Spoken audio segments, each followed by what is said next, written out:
Assalamualaikum warahmatullahi wabarakatuh. Salam sejahtera dan selamat berpuasa kepada semua rakan saya yang Muslim. Hari ini saya nak cerita bagaimana mengawal kemarahan di bulan puasa. Ya, semua perlu tahu mengawal kemarahan di bulan puasa boleh menjadi cabaran kerana tubuh kita mengalami perubahan seperti lapar, dahaga dan keletihan. Berikut beberapa cara untuk membantu. Pertama, kita kena sedar dan kenali punca kemarahan. Tanya diri, apakah yang menyebabkan kita marah? Adakah kerana lapar, letih atau perkara kecil yang boleh kita abaikanlah. Jika ia perkara remeh, cuba tarik nafas dan lepaskan. Kedua, ingatlah ganjaran sabar di bulan Ramadan. Nabi Muhammad SAW pernah bersabda, apabila seorang kamu sedang berpuasa, maka janganlah dia berkata buruk atau bertindak kasar. Jika seorang mencelanya atau menyerangnya, katakanlah, aku sedang berpuasa. Hadis riwayat Imam Bukhari dan Muslim.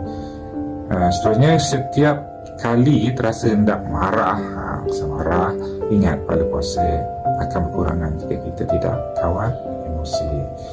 Seterusnya, kena guna teknik nafas dalam. Tarik nafas, tahan hidung selama 4 saat, tarik nafas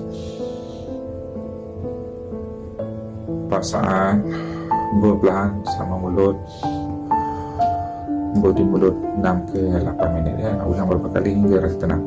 Kerana apabila kita telah memberi oksigen kepada otak kita, kita akan lebih tenang. Keempat, ini biasalah, kalau marah-marah ni pergi ambil wuduk dan tukar posisi kita. Jika kita berdiri, kita duduk. Jika kita duduk, kita baring.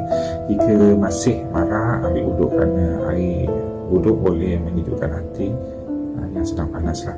Kelima, sibukkan diri dengan aktiviti positif seperti berzikir, baca Quran, fokus pada kerja atau aktiviti yang bermanfaat. Dan seterusnya, kurangkan interaksi dengan orang yang mudah menjatuhkan kemarahan. Kita kena lari dari punca kemarahan. Seterusnya, yang keenam, jaga permakanan semasa sahur dan berbuka. Kurangkan makanan gula tinggi, berkafein yang boleh menyebabkan emosi tidak stabil. Seterusnya, pastikan cukup protein, sirat dan air supaya tidak mudah letih dan stres yang punca kemarahan. Seterusnya, ketujuh, tidur yang cukup. Bulan puasa ni kita mungkin bangun awal, kemudian kita berterawih, jadi kita kurang tidur. Jadi sebolehnya kita cukupkan tidur kita sekurang-kurangnya 6 jam lah, iaitu tidur yang berkualiti.